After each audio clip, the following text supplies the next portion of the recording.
Titty.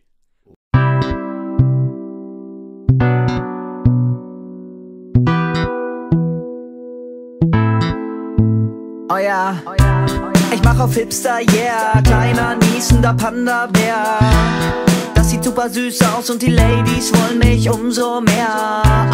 Mann, ich wär gern reich, doch für Gangster-Rap bin ich viel zu weich. Für Popmusik bin ich viel zu klug, also steck ich beides in einen Hut und mach breit, yeah. Teenies lieben das, kommen auf meine Gigs und schreien, yeah. Mit dem Softie-Kurs bekomm ich Hipster-Chicks und loch ein, yeah. Aber eigentlich ist das nicht meine Welt, darum trage ich die Maske und spar das Geld für einen eigenen Zoo. Denn am liebsten mag ich ein Blue oder ein kuscheliges Känguru. Auf meiner Schulter ein Kakadu. Liebe Kinder, welcome to my zoo. Füttert den Alligator, juhu, schaut den Affen beim zu. Und die Happy Birthday to you. Liebe Kinder, welcome to my zoo.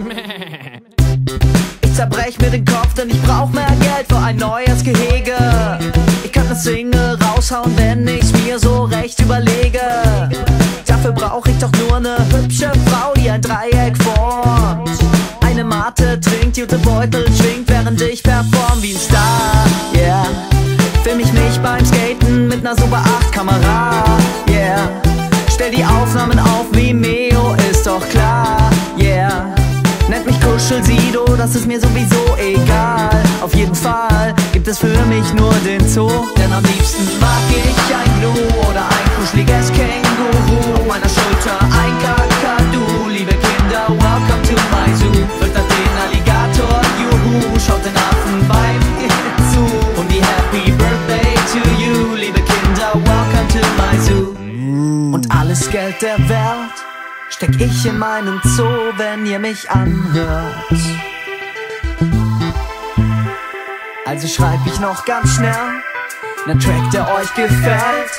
Habt ihr schon vorbestellt? Der Song heißt Bester Zoo der Welt. Denn am liebsten mag ich ein Blue oder ein kuscheliges Känguru. Auf meiner Schulter ein Kakadu. Liebe Kinder, welcome to my zoo. Feiert meine Mucke, juhu. Kinderbeats für Teenies, hört zu. Du hast lieber Hip-Hop, fuck you. Liebe Kinder, welcome to my zoo. Ihr brav, kleiner Crow. Das muss sein. Wir hoffen, euch hat die Parodie gefallen und wir bedanken uns auch bei Crow, dass er sich endlich mal traut, was anders zu machen. Und wir bedanken uns bei Carlsen, dass sie unser Nichtbuch verlegt haben. Ach ja,